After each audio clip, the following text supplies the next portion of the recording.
In this video, we will analyze why Russians are fleeing Crimea en masse. Here, thousands of Russians have had enough and started leaving Crimea for good.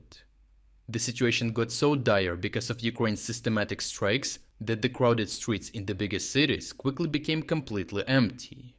Recently released videos from Simferopol have shown roads that have no people or cars inside, as if the town is abandoned.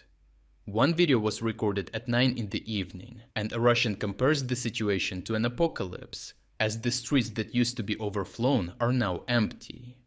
This is especially significant because during the summer, millions of tourists visit Crimea to spend their vacations there. Yet these videos show another picture, raising the question of where everyone went.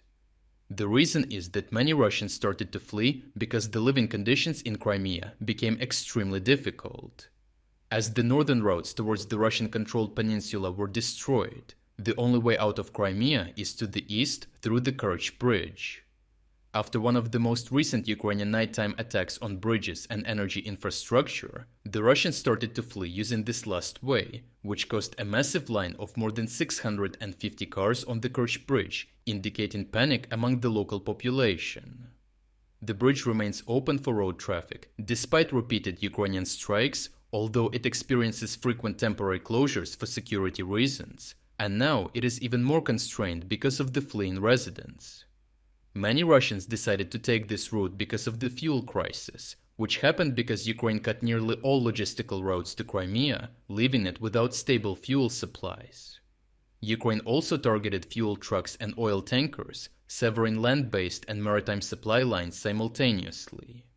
Then Ukraine targeted oil depots and gas stations to deny Russia the ability to store fuel, which caused a fuel crisis for civilians as well, making transport extremely difficult.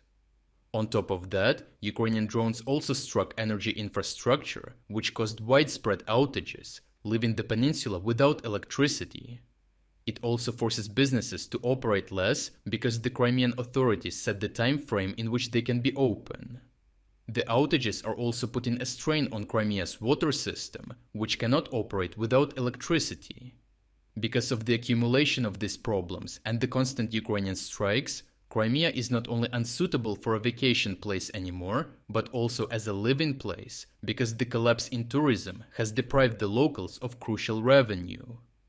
Notably, between 500,000 and 800,000 Russians have settled in Crimea after the Russians took it under control in 2014 due to the affordable housing options achieved by preferential mortgages.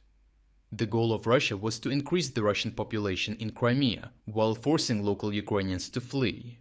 However, many are now reconsidering, which is proven by angry videos on social media, in which they complain about the fuel crisis in Crimea and the limitations imposed by the Russian administration. Now many Russians are not just considering, but actively leaving Crimea, although time seems to be running out, as Ukraine is targeting bridges and ferries, which makes evacuation increasingly difficult. While Russians are fleeing, the Russian authorities have grown increasingly alarmed by the growing pro-Ukrainian sentiment among teenagers in Crimea. Many, including teenagers, act as partisans and consistently reveal Russian positions and air defense locations, making them easy targets for Ukrainian long-range drone strikes. The Ukrainian army relies heavily on these partisans to provide valuable intelligence from the ground, which cannot be gathered by satellites or drones. This is part of the reason why Russians have implemented strict measures, such as sentencing people for up to 20 years in prison for taking photos of oil trucks, because it exposes their locations. Because of that, Russian officials also ordered a stronger informational campaign for teenagers, admitting that Russian influence among students is failing, weakening Russia's control over the peninsula. However, this is unlikely to change the situation, as the effects of Russia's inability to defend Crimea are now visible to every resident.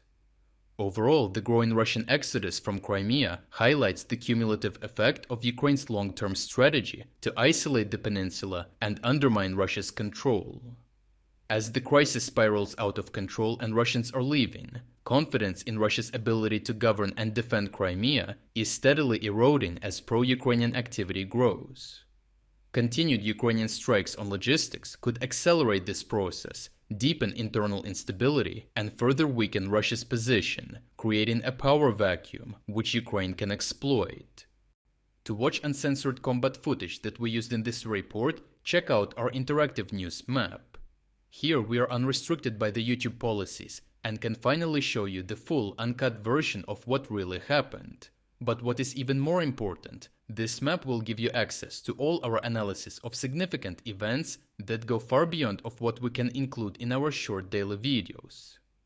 Finally, we are officially releasing the second generation of our interactive map. What you are seeing on your screen right now is a significantly enhanced and far more powerful version of the map that has even more advanced features and news analytics tools. To celebrate the launch of the new map, we are also launching a 50% sale on all subscription plans.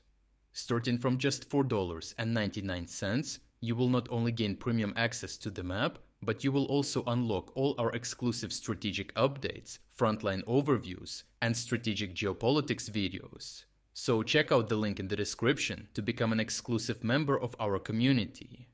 I truly appreciate everyone who stepped up to join us. Your support means the world to us.